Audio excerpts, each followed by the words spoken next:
you're riding along with Glendale Police as officers throw stop sticks to try to stop a speeding car. Keep your hands up in the air. Hands up, face away from me. The driver and another woman are wanted for stealing up to $5,000 in Fitbit watches from 2 Kohl's locations. Keep going. Step to your right. The pair were arrested, declined to answer police questions, and were charged. The Fitbit watches, the criminal complaint states, were returned to Kohl's after the chase.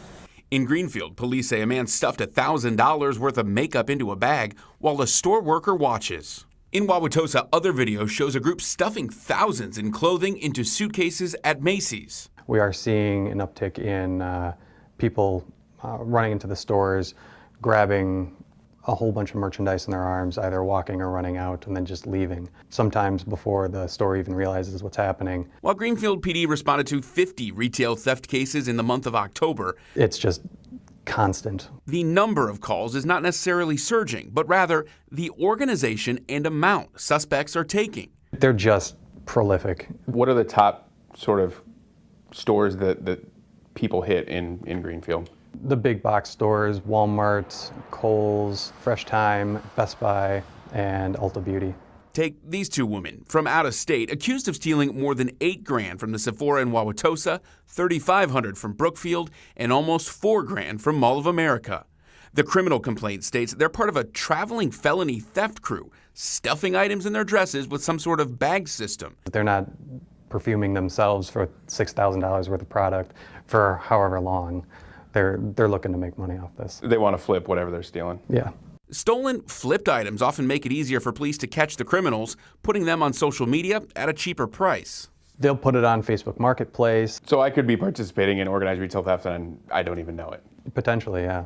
Oak Creek police say a different group of women recently took more than $20,000 of merchandise from multiple stores in Waukesha, Menominee Falls, and Oak Creek. Interviewed people in the past that have done this, and they've told me that, you know, they'll get a list of stuff, like someone will literally write out a list, and here, you go steal this, and this is how much I'll give it for you. The National Retail Federation says stores reported more than $112 billion in losses in 2022, up from almost $94 billion the year before. In a Zoom presentation, the group attributed most of that to theft. 2/3 of them can be attributed to theft, both internal and external, with external theft, which includes organized retail crime, being the largest category of loss. Some big box stores have closed locations across the country, citing theft. Target closed 9 stores nationwide because of safety due to theft and organized crime.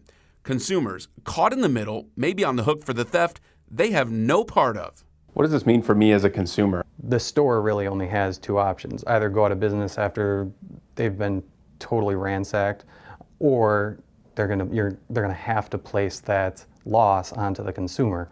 James, police say that these criminals know that most stores won't chase after them. And they say they've had loss prevention officials yell at them, saying they can't chase them after they're running out of the store. And we're talking about thefts into the thousands of dollars. So what are the penalties if and when they're caught? In Wisconsin, $500 or fewer is a misdemeanor. Anything $500 or higher, a felony. Greenfield police say suspects know that amount, and some will steal just under that $500 amount to face an even lesser penalty in court.